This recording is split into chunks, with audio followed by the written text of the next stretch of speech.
Okay, it's time for our last talk in this afternoon. This talk will be given by Professor He Hong-Jian from Shanghai Jiao Tong University. He's going to talk about massive gauge gravity scattering amplitudes, geometric and topological mass generations, and the double copy. Okay, welcome.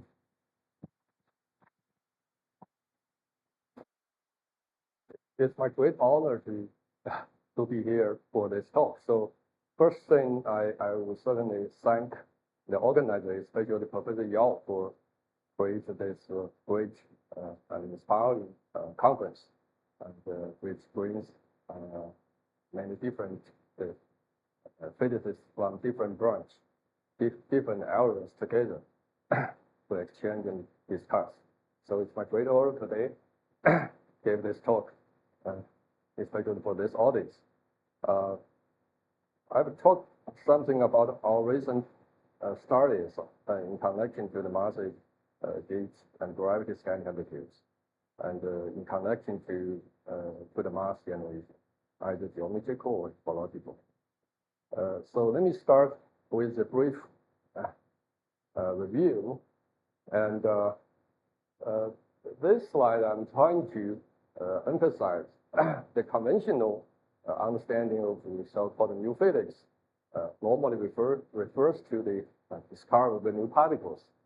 But in a more general sense, the new physics should refer to the discovery of the new, search for the new phenomenon, and eventually discovery of the new principles, and have a long list of the past important breakthroughs, starting from the spatial relativity, both the electric effect, general relativity, discovery of the particle spin, P and CP violation, and so on. All these breakthroughs concerning with new phenomena and eventually lead to the new principle. That brings the revolution for the physics. But yet, they do not concern any new particle. So starting from early the last century, and the Marx and Morley experiment leads to the recognition that no acid. But it leads to the new revolution of the spatial relativity. Later on, they describing the in the precision of Macquarie's helium. That's using the low in Newton gravity. The people already postulate the new planet, another new planet, a little planet. It's called a Volcan, but no discovery. Now we know shortly we know the real solution is the general relativity. So for the particle physics, almost 12 years ago, they discovered the LHC seems to complete the standard model. So it's important to ask what's the implication so far for the long discovery of the LHC. So some people are very excited, believing that the new physics is white and color, and some people are very pessimistic. So I am probably in the middle. So this slide is a summary on the structure of the standard model I called 1, 2, 3 theory. And certainly there are two big missing issues, that's the dark matter and the dark energy. And these two, the existence of these two has been well established for many decades. Based on the gravitational interaction at large distance. But not yet there's no any other direct evidence. So the major issue is that in the standard model, we do not have the successful incorporation of the gravity into the standard model Lagrange. So what happens is no full understanding of the quantum gravity at both largest and smallest scales. And there are many intriguing, important future in connection to the quantum gravity, for example, the IR-UV correspondence. That is, at least I personally believe, that has something to do with the dark energy in connection to our recent study like the holographic dark energy. I will not have time to discuss those. Instead, today I will highlight some of the importance of the equality and the square law. It looks like that's the preference favored by nature. Starting with in mathematics, we have this Pythagoras theorem, and that extension leads to the Fermat's last theorem. However, it takes more than 200 years to finally establish the n cannot be larger than 2. So there's only integer solution for n equals 2. That's emphasizes the uniqueness of the square relation. In the spatial relativity, the mass energy equivalence, if we write in the Lorentz invariant way, that is again the square relation. That's the p mu square or momentum square equals to m square c square. And in the general relativity, the inertial and the gravitational mass equivalence, that is equality. And in the past 20 years or so, it has been a major direction for starting another fundamental relation between the gauge force and the gravity force. That is the so-called gravity equals gauge series square. And that has been established for quite a while for the massless case. And my talk today will be focused on what happens to the massless case. So I would first emphasize, highlight what is the challenges for the mass generation. So we classify all the particles according to their spin. So starting with the spin 0, that's the Higgs particle, the Higgs boson. So either massless, it's a scalar, spin 0 scalar, or massive. Right? So the physical degree of freedom, that's the same. That's 1 equals 1. That is, brings the one of the biggest partial in the particle physics in the standard model. That's a so-called hierarchy problem, because after quantum corrections, that there's no way to protect the Higgs mass, the large quantum corrections. On the other side, for the quarks and the leptons, which are Dirac fermion, contains the left-hand fermion and the right-hand fermion. For example, left-hand electron or right-hand electron. That's the two wild fermion. Combine them, they can form the Dirac mass term. So that's 1 plus 1 equals 2. So in the massless and the massive case, so the physical degree freedom equal again. If there is no electroweak, there is only QCD or electromagnetism, then there is no way to protect the quark and the lepton mass. You can get arbitrarily large mass for them. However, the standard model is smart, because in the standard model we have the electroweak SU2 cross U1 theory, in which we have the parity violation. So that means the left-hand the fermion and the right-hand fermion are not in the same representation of the SU2. So that is the requirement, almost unique, to impose the fermion can only obtain a mass through the Higgs boson, through the Euclidean interaction. So that in a way to define why the fermion mass has to be stay at the weak scale.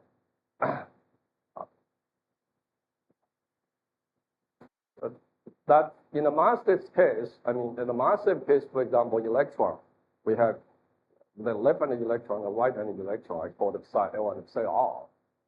That are two wild fermion, okay? In a massless limit, you just end up with the left-hand the electron, the right-hand electron decoupled. They are two massless wild fermion.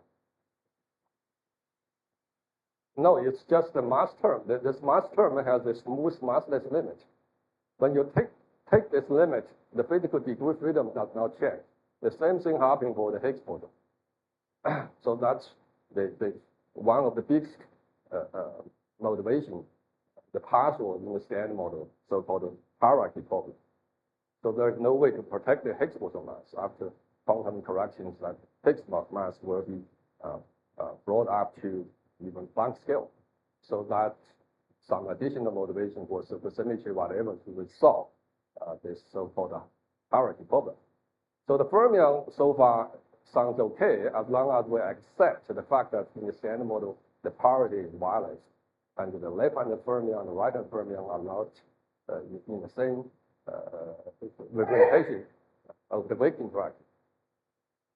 The more non-trivial thing is concerning with the spin 1, the spin 2 particles, the gauge boson, and graviton.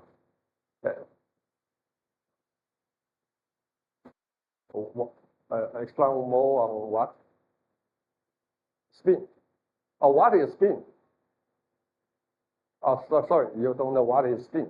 So spin is I think this need to be really emphasized. Spin is one of the most important concepts starting from quantum, starting from spatial relativity. So I mentioned, sorry, my first slide, I mentioned, in the past 100 years, starting with spatial relativity, photoelectric, the GR, and the discovery of the particle spin. So that is in 1920 or so. It was discovered that the electron has a non-trivial quantum number, the quantum degree freedom, that's its spin. The classical concept is similar to like the Earth has an angular momentum. It is a type of the angular momentum, but it's intrinsical. So actually that was built in spatial relativities in the Lorentz group. So in that sense, I would claim the spatial relativity is labeled a classical theory. I think it's the wrong concept to say that the spatial relativity was a classical theory, but the spatial relativity is the LC. Oh, sorry, again. Yeah, so here that's one of the big issues. Probably you are not in particle physics community. You probably are in math or else. So sorry, I have to. For particle physics, that LC is a so-called large hadron collider. Is a proton-proton collision. One of the current is the most powerful current experiment located at CERN at Geneva. So almost 12 years ago, 2012, it's also exactly 12 years ago, 2012, July, there was a discovery of the Higgs boson with a 125 GeV particle. And the discovery of that particle is extremely important, as I mentioned here. This is the standard model Lagrangian, the whole standard model Lagrangian. In which formula? Right, that's too long, yeah. So maybe I can explain to you afterwards. Okay, sorry. So, yeah, so now I want to emphasize for the gauge field, a massless and a massive, they differ by physical degree freedom. So the massless gauge boson, like photon or gluon, only has is a spin 1 with the 2 helicity plus minus 1. And the massive gauge boson, for example, the W boson, it will have the 3 polarization, 3 helicity states, that's 0 plus minus 1. Okay. For the graviton, it's also interesting. A massless graviton in GR only has 2 helicity states, plus minus 2. So that's all these are determined by the Lorentz group. And it's a massive graviton, then there will be 5 degree freedom. So there are additional, like photon, like the gauge boson case, there's helicity 0 states. For the massive graviton, there are also additional helicity that's projecting the spin 2. That's the plus minus 1 and 0. So that's 3 more helicity states. So they do not equal. So that's the rises after the non-trivial issue for the mass generation. So the Higgs mechanism can be more general than Higgs boson, as I mentioned in the standard model Lagrangian. The Higgs boson is the scalar particle that provides the masses to all the standard model massive particles, including gauge boson and fermion. So, in a more broad sense, the Higgs mechanism refers to the spontaneous breaking of the continuous local gauge symmetry, while having original interacting Lagrangian respected this symmetry. So that's the general feature. It converts the would-be Goldstone boson into extra component of the corresponding gauge particles associated with the broken gauge generators. That generates the mass for the gauge particles. And also at the same time, it consistently conserves the physical degree freedom. So in the general sense, we can classify, now we know the Higgs mechanism can be conventional, like in a standard model, or geometrical, or topological. So the conventional Higgs mechanism is spontaneous empty breaking, electroweak empty breaking, by the vacuum excitation value of the Higgs boson. The geometrical Higgs mechanism is a spontaneous symmetry breaking of either the gauge symmetry of higher dimension, for example, or the dimorphism of the GR by extra dimension, in extra dimension compactified. The topological Higgs mechanism, I put a closing mark here because there is no additional thing like the Higgs boson. There is no spontaneous empty breaking at all. You have the gauge invariant mass term, except that mass term is compact. And the important point I want to mention is that there is a dynamical conversion of the critical degree freedom associated with that topological mass term. So this slide gives you more detail, like in the standard model, as I mentioned, the gauge boson obtain the mass through the weak gauge coupling times the vacuum value of the Higgs boson. The Fermi obtain the mass through the Higgs vacuum excitation value times the Yukawa coupling. In extra dimensional compactification, it's totally different. It's a geometrical mass, like if you take the flat extra dimension and those masses of Kaluza-Klein states will be like determined by the radius of the extra dimension, 1/r. So that geometrical mass is, as long as you have extra dimension, it's for all the particles living inside, including like the geometrical masses for the gluon excitation, or the fermion excitation, or graviton excitation, we call the KK graviton and so on. So the topological mass term for the gauge boson on the graviton, the one of the intrinsic thing important for condensed matter physics is that the 3D, the Chern-Simons theory. You have the Chern-Simons term, that Chern-Simons mass term is gauge invariant, and it causes the dynamical conversion of the critical degree freedom, and their work gave us highly non-trivial prediction, as I will mention later. So the geometrical Higgs mechanism, we have a long series of papers along this direction, but let me starting with the simplest concept.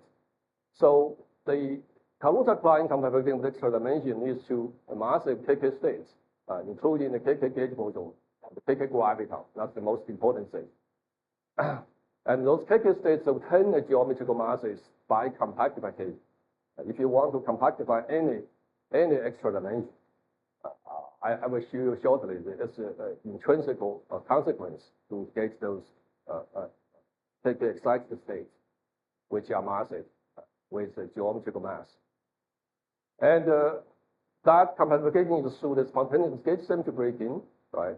Or that is why we put the quotation mark here, still called a geometrical Higgs mechanism. This actually was formulated for the massive KK gauge boson at the Lagrangian and S matrix level almost by me and my collaborators more than 20 years ago. And actually, even in 1980, mid of 1980, Michael Duff and collaborators, they found out that the massive KK graviton at the Lagrangian level is through certain geometrical mass generation. So recently, we have formulated the KK graviton, the mass generation for KK graviton at S matrix level, the sky temperature level. We have a series of papers along this direction, including one new study in last month is evolved the geometry. So that concept, the simplest concept of the extra dimension was proposed about 100 years ago, 1920s, by Kaluza and Klein. And they realized if there is a fifth dimension, and that is compactified on a circle S1, and then you all have the consistency with observation. And it is very simple, and let's start and consider a Yang-Mills gauge series SU3, the QCD or SUN, on an extra dimension, the 5D. If you add another simple parity like Z2 or before, that S1 reduces to an interval from 0 to L. And that gauge field have the normal A mu and additional Phipps component A5. And with proper boundary condition, and you make thick expansion and so on.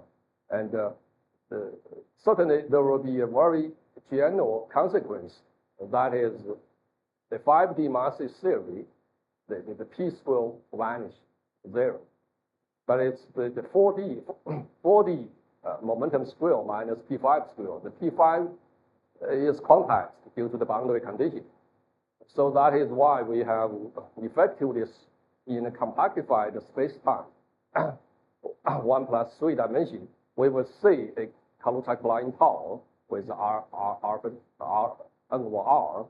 That n is an integer, starting with the 0 modes, that's the standard model particles, and go 0, and all the other infinity tau of take excitation. So that mass generation is geometrical, and will give us important consequence. And you could consider different geometry. I mean, the one of the most nowadays popular for the phenomenological study is the Randall-Sandel model, the warped 5D with this warp factor, and you have either physical coordinate, conformal coordinate, and do that more complication.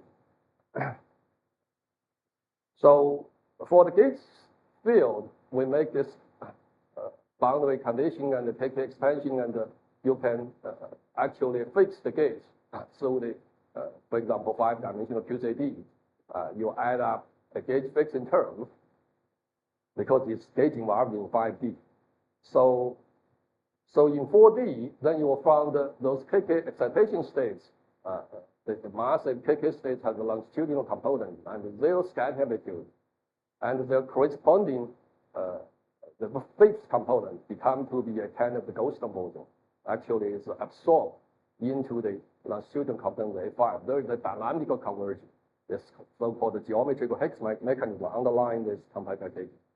And that actually is formulated by the equivalent theorem at the S matrix level. So actually, the consequence is that you can calculate the longitudinal scattering of those KK gauge field, for example, KK GRUA. And there are internal exchange of those 0 modes and KK states, but there's no Higgs boson involved. And in addition, if you calculate the scalar, the corresponding ghost boson scalar A5 amplitude, and there's no contact term, there's only exchange of the 0 modes and KK modes. And the energy dependency is obvious because this external scalar states has no energy dependence. And each vertex has the 2 scalar 1 gauge boson. So that's the 1 momentum e to the first power. So divided by the denominator, the propagator. So that this whole diagram behaves like the e to 0 order, the constant, so has a good harmonic behavior. But on the other side, and for those diagrams, it has a longitudinal polarization for each external states. Each external polarization is proportional to the first power of the E.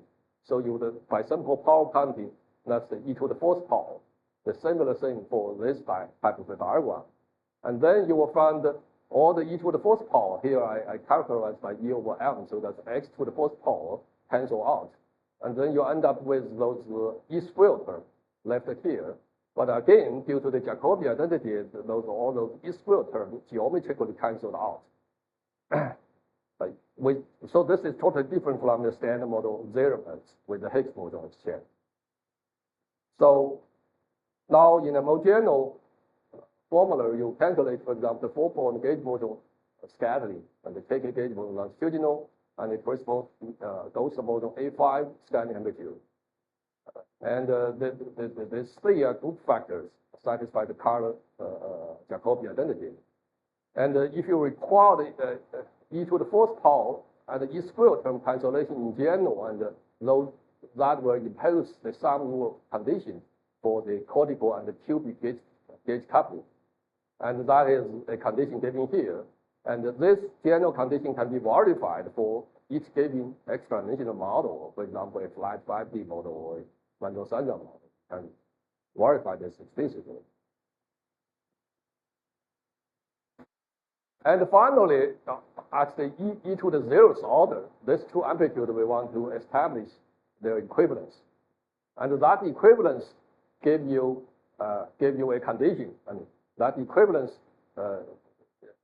if we have those purple conditions for this coupling, all right, so this cubic coupling, I mean, this additional Jacobi identity, color Jacobi ensure this is vanishing.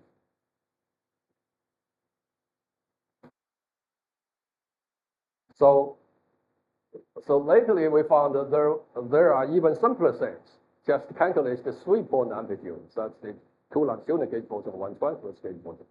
So that's 3 points. You can do the calculation with the 2 A5 AL replaced by the Goldstone portion A5, and this transverse state remain the same. And you found that in fact this diagram will have the energy dependence e to the 4th power superficially. But in the end, you end up with the e to the 1st power.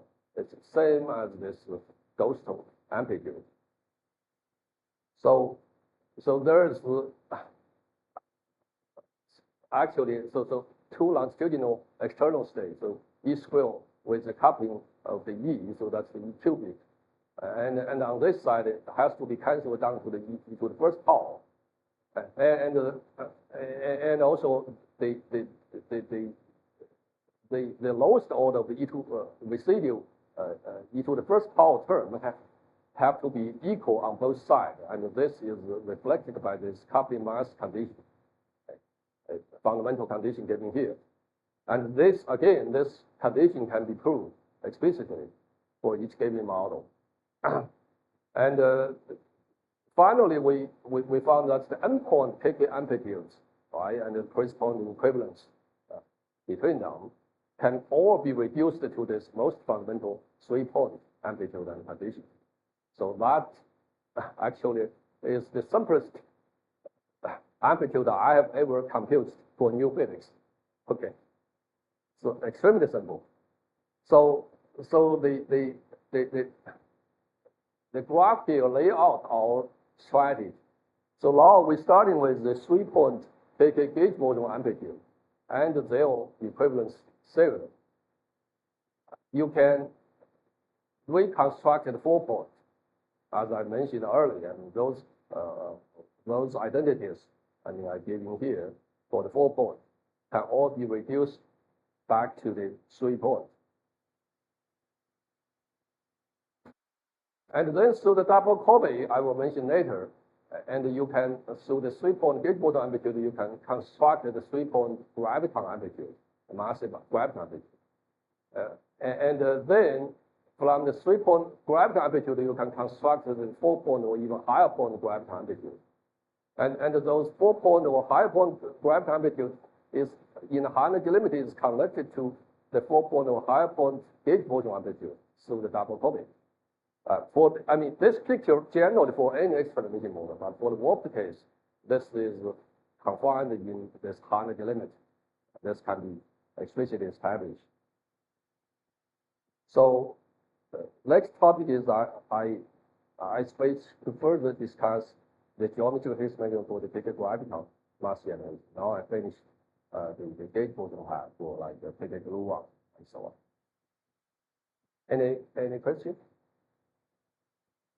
So, if not, I would just mention now you can put the Einstein help action in 5D. And now we are doing perturbative calculation, expanding through the Minkowski matrix. And the Lagrangian term contains the 0th order, the first order, the first order, the second order is in kappa. And that 5-dimensional graviton field contains, you can write down by the 4-component part. And this H55 is a scalar component that will, after compactified, will become to be the Hessian 0 state of the longitudinal mass of graviton. And this H mu 5 originally in the Kaluza-Klein theory, it was attempted to identify a photon for its 0 limit. So now in general, now this H mu 5 actually will be absorbed those KK states. If you properly choose your boundary condition, you can remove its zero modes, and those KKs, as vector KK states, will be absorbed by the massive gravitational field with helicity plus minus 1. So here is a more clear definition given here, and if you add the imposing the simplest complication with S1 plus Z2 orbital, and we can make a KK expansion and derive the quadratical KK Lagrangian contains the bilinear term. You see there are mixing term between the graviton and this V mu, H mu 5, or H mu nu, and different type of mixing, and the H and the phi, which denotes the H phi 5.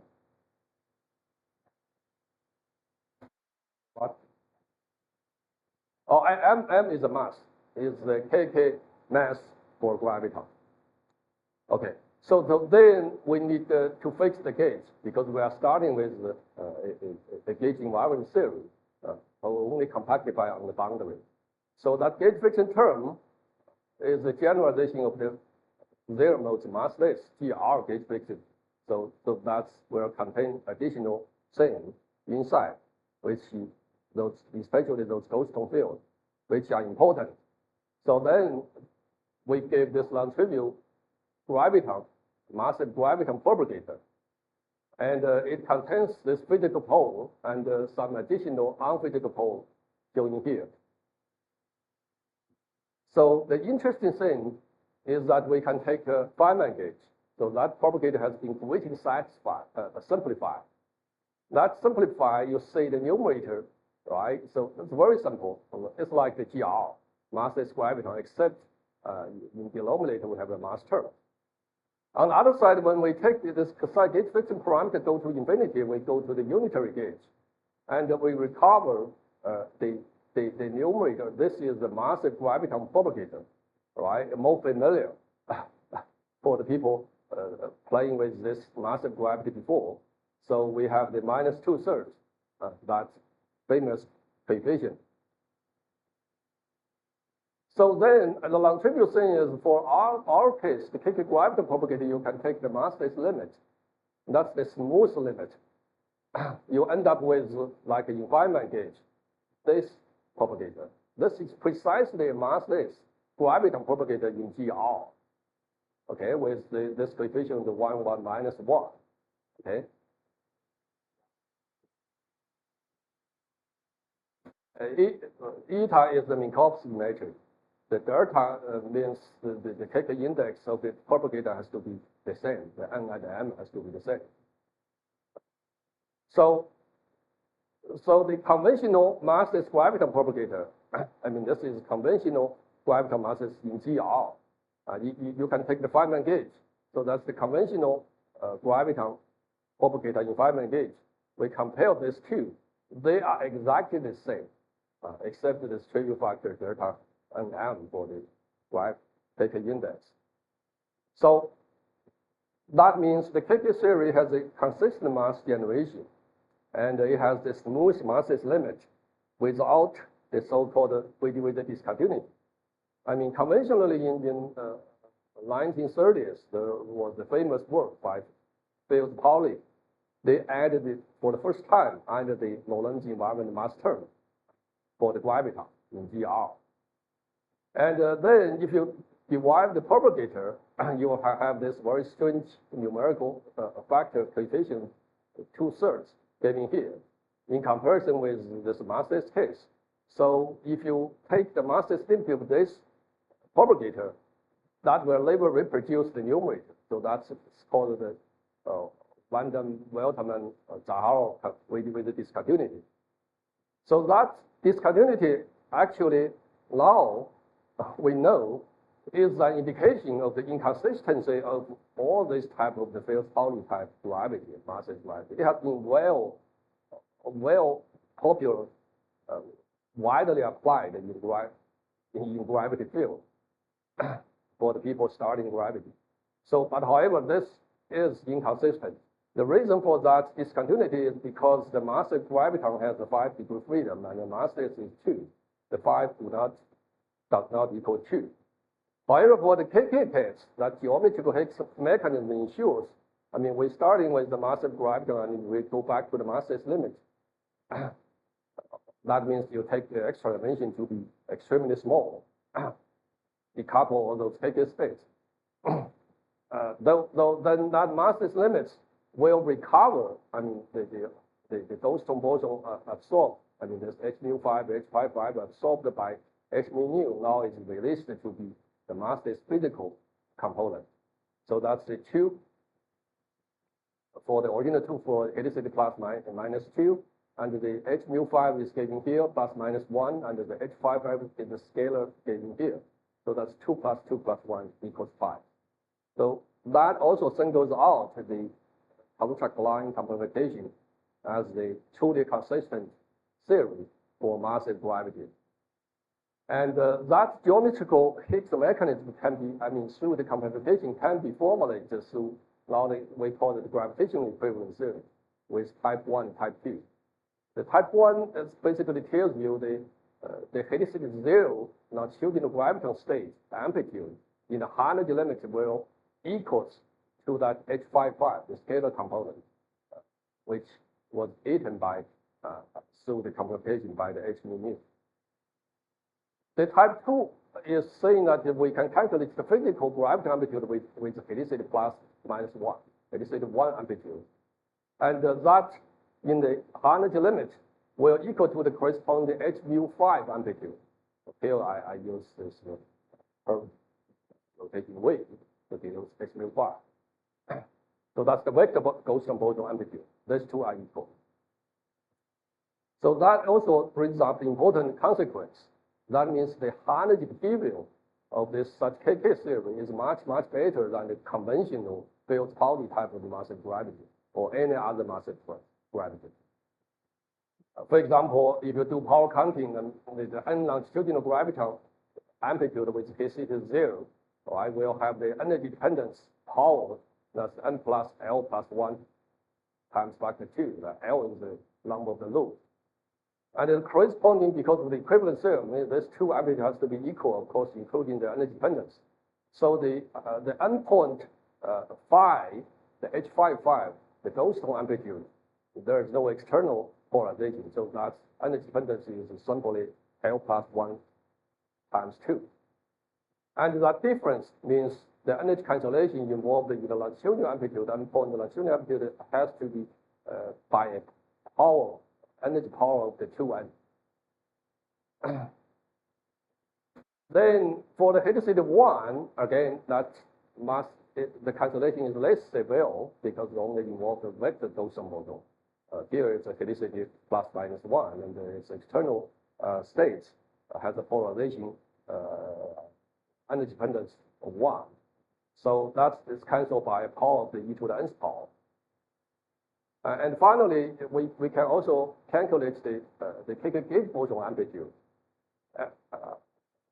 The power counting gives you that's the e to the 4th power for the endpoint. And the corresponding Goldstone boson A5 amplitude gives you something like this: 4 minus n minus another number, depends on the number of external lines, odd or even. So that energy cancellation down is basically by power of the n. And in the odd case, will be plus 1. So in here, I show you more clearly. I mean, if you consider the 4-point graviton amplitude, longitudinal graviton amplitude, like this. I mean, the naive power counting of each individual diagram will have the energy dependence of e to the 10th power. And finally, that's the highly non-trivial cancellation, a series of cancellation down to the e square term, determined by the corresponding Goldstone amplitude. So by 8 power by a power of the 8 in energy.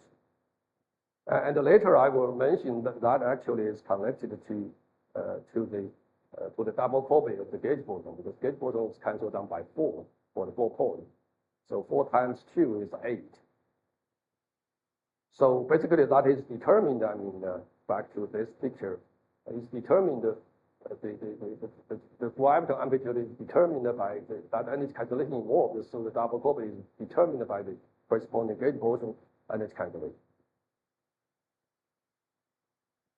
And I'm glad these two are connected because of this double copy relation. So that's explicit calculation for the 4-point amplitude, and in the general complexity setup, and you have a general coupling. And for this to hold, and that condition, this is a highly non-trivial condition, has to be satisfied. And actually, we prove if we further compute the 3 points, and that condition can be further reduced down to the 3-point condition. This is the simplest gravitational amplitude. Earlier days, the people calculate the 4-point or higher points. You will never be able to show up analytically in 1 page, and we have just a few lines. We can give this 3-point amplitude. This is the leading order, and the full 3-point amplitude is probably less than half page. And that cancellation involved here is e to the, with a 2 longitudinal graviton and 1 transverse graviton.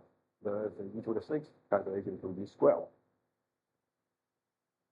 And the 3-point, then further you examine, after cancellation, that leading order non-zero amplitude of the 2 longitudinal graviton and the 2 ghost boson phi are equal. And that equality is ensured by this condition. And this 3-point condition, you can verify this for each given model, either flat model or standard model, whatever. That can be proved, explicitly proven. Once we have that, starting with this 3-point condition, we can deduce the n-point amplitude in high energy limits, and the corresponding equivalent cell can be proved through this condition.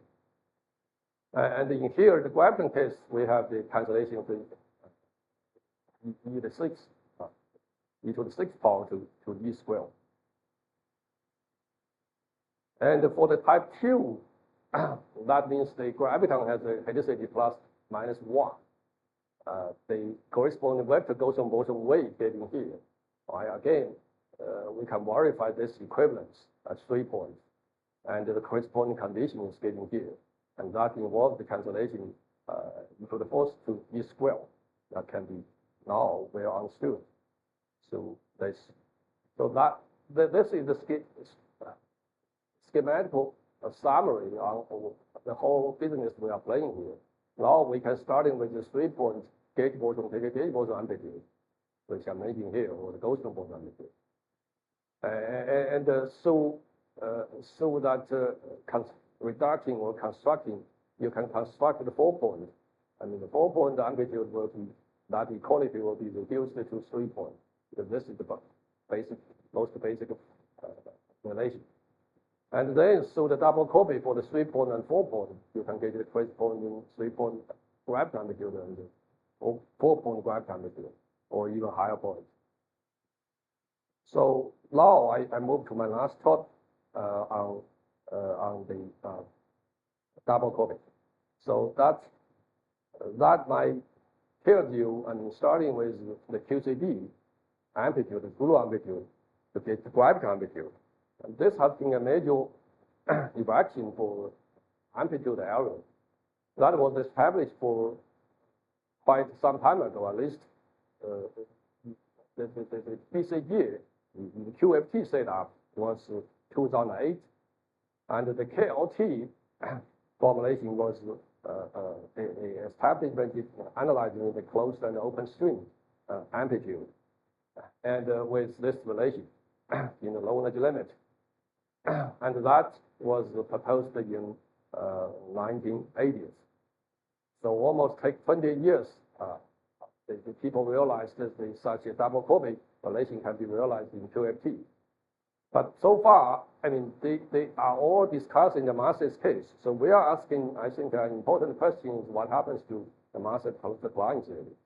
Or later on, we ask for the design theory. In fact, through the string setup, we know there are at least 6 extra dimensions. And that compatibilization will need to a lot of those massive KK states. The conventional KLT setup is you calculate for example, the open string amplitude.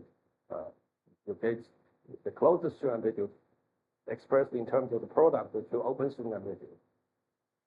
This is 4 point or even 5 point. Now you take the field theory limit, you get this graviton, massive graviton amplitude, the 4 point or 5 point. In terms of the corresponding the gluon, the color ordered gluon amplitude. And it takes more than 20 years. The people, the group in UCLA, they realized through this color kinematic duality. So you impose this well-known color Jacobi identity and another non-trivial Jacobi identity for the numerator. And that you can starting with the massive gluon amplitude in STU channel. And you just by replacing the C, each C for the corresponding numerator N, you get this graviton amplitude in an exact sense. So now we are asking what happens to the massive case. It turns out to be highly non-trivial because you can do a different type of the compatibilization. For example, we choose the simplest one with the orbital C2, then it doesn't work. So then we end up with try to resolve that and try to use the first principle approach, starting on string KK amplitude. And it turns out even though string theory has been developed since the last 1980s, but there are very, very few calculations on the KK, and most are starting the zero mode amplitude. So if you start in the KK amplitude seriously, if you found this is open string amplitude with the KK number, each of the KK number of the external, that's the 4 point, and you need to sum up the different configuration of the KLT relation is, I already mentioned here, that's by 3 physicists around 1985. So what they proposed is you can calculate graviton in GR, the graviton amplitude, as a product of the two, the closest string amplitude, actually. In field theory, that's graviton amplitude, as a product of the two blue amplitude. That's corresponding to the open string amplitude. That's actually one slide earlier. That's shown here. And now you take the field theory and you take those. But then it takes another 20 years, 23 years. The people realized how to totally formulate the whole thing within the QFT. Now you can write down a more elegantly this color twist blue amplitude. And then you make a square on that, right? So that's simpler than this color ordered thing. It's more instructive, more instructive anyway. So if you do this whole massive KK things in a consistent way, we can get those non-trivial relation between the massive closed string amplitude and the massive open string amplitude. And now we take the field theory limit. That's what we obtain shown here. So especially that there are different channels of combination contribution, and some of those terms, certainly depends on how you compactify. You have to make sure, you do have the string theory realization. If you don't, for example, if you have the orbital construction, that will be more complicated. You will redivide those. So here is a discussion on a more general treatment of the massive amplitude, gauge boson to gravity. So recall that for the masses case, following up this BCG formulation, this is the STU3 channel. for the gluon amplitude. And if you double copy, you get this square, right? So the NS square, NT square, and U square for the gravity amplitude. And certainly, this formula has a nice symmetry. That's the generalized environment under the generalized gauge transformation. And certainly, you want to ensure the physical gravity amplitude you construct it to be also gauge environment. And it turns out the delta M, the gravity amplitude, the delta A given here is basically the color Jacobi identity ensure this is gauge environment. So for generalized gauge transformation. The gravity amplitude now will contain this two terms, and this is pure kinematics, S plus T plus U vanish. And the first is the kinetical Jacobi identity. That is a crucial component for the BCG construction, and SNTN to BCL. So now we want to extend this to a massive case. So if you do double copy for the massive graviton, take a graviton, you have a structure like this. But in addition, we certainly have a generalized gauge transformation for the take a gauge boson, take a gluon amplitude. And then we need to require this massive graviton amplitude to be environment under this generalized gauge transformation for take a gluon. And that condition leads to this. And then this one, the sum of the SJ, right, is for 4 point is the 4 external mass square. So this is the mass, so-called mass spectral condition. It turns out this is highly non-trivial. It's not always satisfied for any massive theory.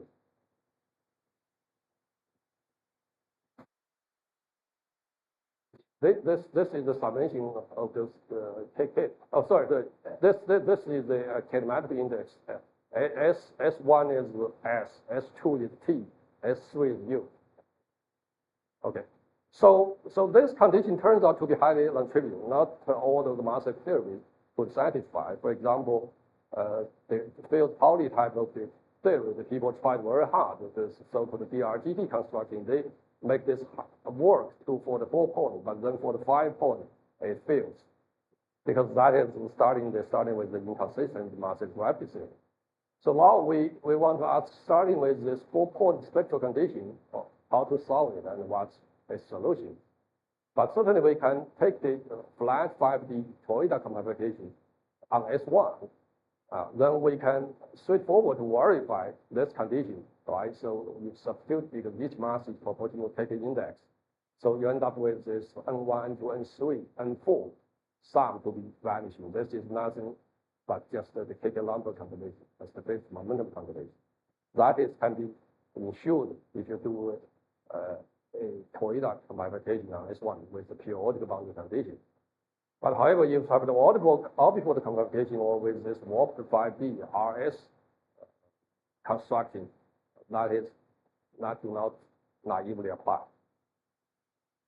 So actually, we can generally solve this condition, and starting with the 3 very modest condition assumptions. Number 1 is a massive theory contains at least 2 types of the particles with unequal mass. That's something would be quite generic for a non-trivial theory. There exists only one simple pole for each STU channel. Number 3 is each scattering amplitude should include the contribution from all 3 kinematic channels of STU. So what then we can prove is the toroidal computation of the flat X dimension is the unique solution. And we have the long paper over 70 pages with there's one section discussed about this proof. The main idea is to identify the group structure underlying this condition, the spectral condition 1, as a product of the integer group, they are, with the rank R, in a finitely generated abelian group. So then we proved that the unique solution to that within this group structure would be for the mass, arbitrary mass with the index k has to be proportional to the k square times the m1 square for the case of the R equal 1, the rank 1, for the rank larger than 1, we have this general condition. This all precisely matches to extra dimensional compactification with R equal to delta or R equal 1. So, and also as a byproduct, you can straightforwardly deduce that also that index K has to be conserved. So let me take my still probably another 5 minutes for the topological mass generation and the scan amplitude. This is also something interesting to us because the Chen-Symes theory has been widely used, especially for condensed matrix physics. You know what I mean? So this is the Chen-Symes gauge theory, the non-RB, non-trivial case. This is QED, this is the QCD, the Yamil's case. And that mass term is gauge invariant if this geometry correlation is satisfied. That means the mass term M is related to the Chen-Symes level. And for the topological mass of gravity in 3D, and this is the corresponding gravitational Chen-Symes term, like in this form. And the interesting thing is if you check on the equation of motion for the Chen-Symes gauge boson, right, so you find that the unshield gauge boson has in 3D has a 1 physical degree freedom. And that polarization vector you can write in this form. And there are additional 2 unphysical polarization. That's what we call the transverse polarization and the longitudinal polarization, the epsilon L and epsilon T. And there actually is a non-trivial relation is the epsilon T plus epsilon L gives you the physical polarization. That means the physical gauge boson in 3D massive case is composed of the transverse and the longitudinal, the sum of them. So then we know in the masses limit, the 3D, we have just this transverse physical 1 degree freedom for the transverse gauge boson. We would expect that now we are allowing, because we have the gauge invariant mass term, to take the masses limit. So this too will have the correspondence. So in here you would say, I mean, this too, if we take the high energy limit, we would expect this physical gauge boson amplitude again will involve this dynamical conversion equal its transverse amplitude in the high energy limit. This law we formulate for the first time called the so-called topological equivalence theorem. That the topological mass term, the Chen-Symes mass term, involve a dynamical conversion of this two. So that also have a highly non-trivial consequence. For example, this can be straightforward to establish based on just the 3D gauge invariance. And if you count the physical gauge boson amplitude, right? So that leading energy dependence and the corresponding transverse gauge boson amplitude, then there will be a energy power dependence reduction by power of the e to the nth power. And for the physical gravity amplitude, there will be an energy cancellation of the 3n plus L. A trilogy, that's basically is 4 point is 3 plus 4 times 4 is 12. So for the gauge boson, we can verify this topological equivalence theorem, and also the energy cancellation from e to the fourth to e to the zeroth order for n equal 4. And actually, this table is an explicit demonstration how this S is the Manstein variable. Basically, it's a scale like E squared. So this e to the fourth cancellation, e cubic cancellation, and e squared cancellation, and e to the first power cancellation, square root of the S, that's e to the first, all cancelled out. So then we have to still further establish this equivalence that e to the zeroth order. This indeed works, as we, I don't have an explicit formula given here, but it's given in our paper in detail. So there is a, for that Chen-Symes massive gauge amplitude, the 4 point has the e to the fourth power cancelled down to the constant into the reverse order. And then the distribution is we further calculate for the gross massive gravity. That gravity amplitude, the physical gravity amplitude will be the 3 times the external line, length of the external line.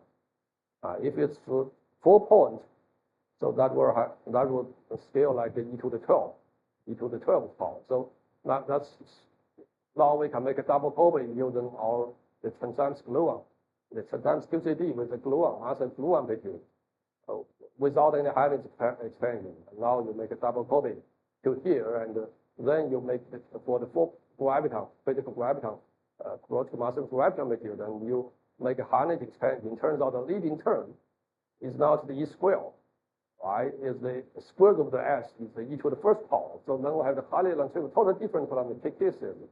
So KK series, the 4 points starting with the E to the 10th power. Here is the E to the 12th, down to E to the first power, while in the KK series, we always have the E square term at the lowest order term. So that involves the 11th order of power in energy cancellation. And actually, the double copy tells us straightforward there will be a cancellation of the E to the 12 down to the E to the 4th, because 12 minus 4 equals 8. 8 equals 4 times 2. So that's determined by the gauge, the gauge motion cancellation I just shown here. So that trivial thing is the E to the 4th power further cancel down to the E to the 1st power, as given here. It's showing here. This can be explicitly verified order by order. That has something to do with the particularity of the 3D gravity theory, because the mass is limited of the 3D graviton has no physical degree freedom. So that cancellation I'm showing here, the double copy or the CK duality ensures the E to the 12 down to the E to the 8th, and further the gauge transformation down E to the 4th. And then finally, we have the E to the 4th down to the first power of the E. That amplitude is given here, the leading order on 0 amplitude. So that's the summary shown here. It's quite significantly different from what we found for the massive graviton, the KK graviton in 4D, compacted by the case. So finally, let me summarize again this one slide. So this is the fundamental relation, and I think it's important relation that connects to the standard model gauge sector to the unknown, the graviton sector, to most of us. That graviton sector actually now we believe is the major reason behind the dark energy and the dark matter. So that one we have in this talk majorly discussed what happens to the massive case, and the mass can be explored along this direction. Okay. Thank you. Okay.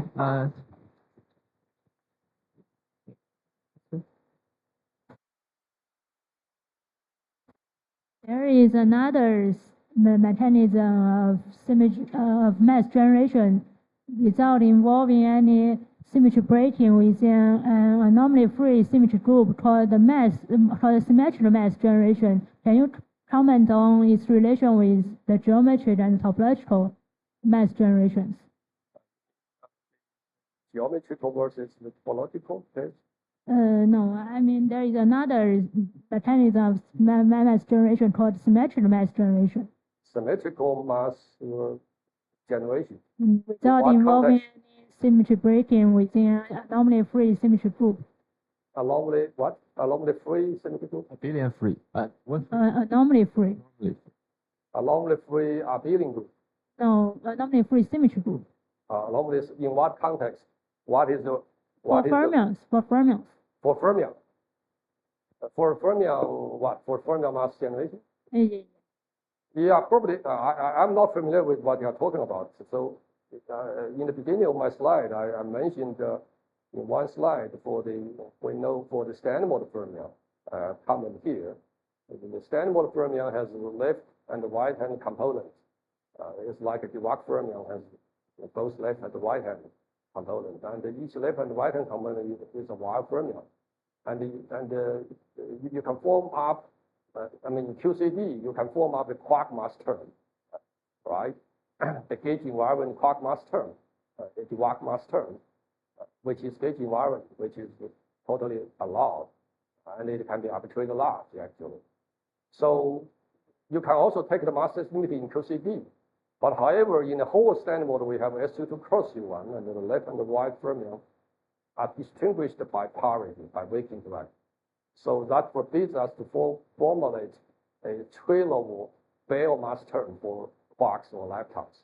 We need to introduce the Higgs boson and suit the Yukawa coupling, as I mentioned here. That's for the fermion mass generation. So I'm not sure what you are talking about, what type of fermion mass generation. For example, is the CPT symmetry can constrain mass generation? CPT is valid for any quantum with this quantum system. It's not my concern here. So you have to, I don't understand the question. Maybe we can talk afterwards.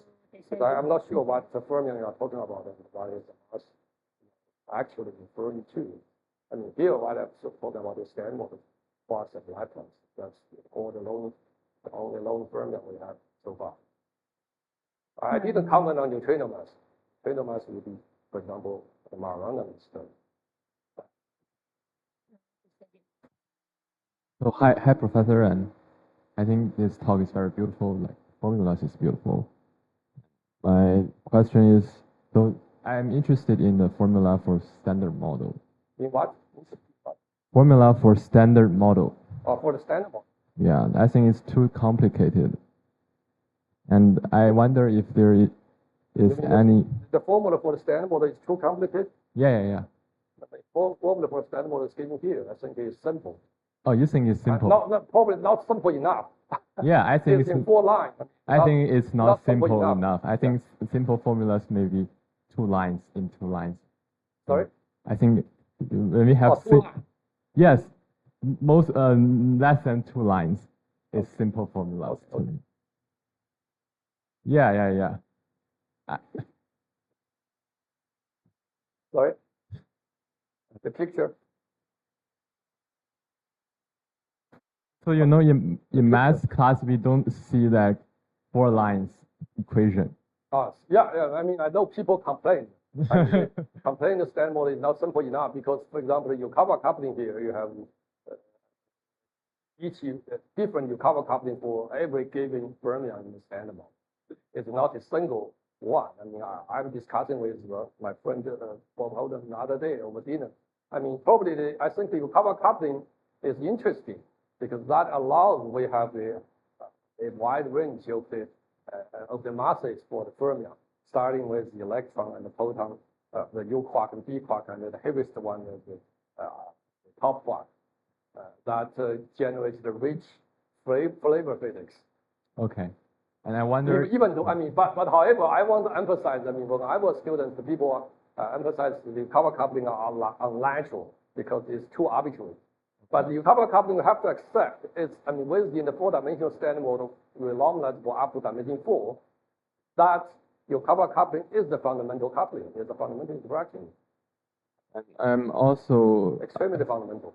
I'm like curious about do you think like the standard model formula can be essentially like cut down to like 2 lines, for example? I mean, that's some people hope. That's not my concern. My concern is how to break this standard model, bring the new physics. Okay, and I have another question. And I see in this talk we have many integers, like large integers. Large integers? Yes, like 64 or some 73. I don't understand why they are large integers, like in what integer? So you can in the formula they are large integers. Yeah, which formula? So in many formula after this. I mean, those are simple, right? Yeah, these are small less integers. Than 5. No, they are okay, but they are large integers. Yeah, where you say large integer?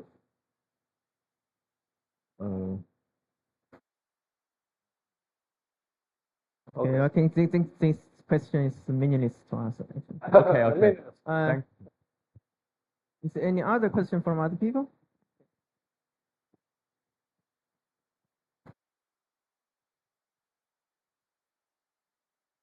Okay, Paul. Yeah, I guess we talked about this a little bit, but at very high energies, the cross sections I'm used to go like 1/s at very high energies. And your amplitudes sometimes are not constant; they go like powers of E. Yeah, yeah. Like the gravity amplitude is well known, right? So the mass is gravity in GR, the 4 point goes like E squared. Yes. You don't view that as a problem? I don't think that is a problem. I mean, that's the reflection that the gravity GR is along the normal, right? So, but however, I think the interesting, I mean, it was well known that the GR is long realizable, and the mass is gravity amplitude that has a bad energy behavior. But however, the double couple relation tells us there is a connection to the glue amplitude. Glue amplitude has a energy behavior of equal to 0. And that has a precise connection. So the renormalizable QCD corresponds to the double couple, reproduce a long renormalizable GR. So that's something interesting.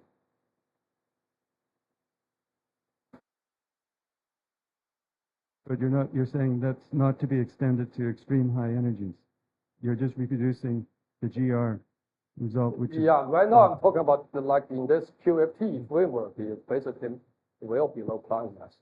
If you want to go to Planck scale, then you end up with string theory. So that's medium, like a KLT relation, right? So you still have double copy, that's KLT relation. So I think that actually the double copy is the strong, is the strong prediction of string theory. Because the people complain the string theory has no physical prediction. I mean, if you, through the KLT relation, you take the field theory limit, that gives you, I mean, I'm more interested in field theory. I mean, whatever you have the UV theory. If in a low energy field theory limit, it can give the physical measurable thing. So one side is a glue amplitude, another side is a gravity amplitude. These two I think we believe is physical. And the glue amplitude has been more than 1,000 times measured at LC. Yeah, so certainly I partly understand your concern. You are more concerned with the much higher scale with the UV complete. What I'm saying is that for any sensible UV theory, you have to give the sensible field theory limit relation. And I think the double copy relation is a prediction of the string theory in a sense through the KLT. That has need to be recognized.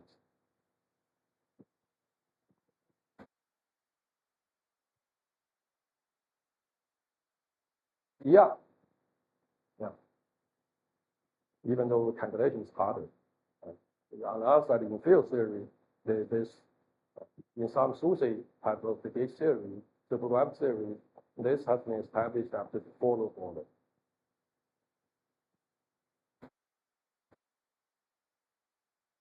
Okay. Thank you so much for the questions. Let's thank Professor Hong-Jian again. Okay.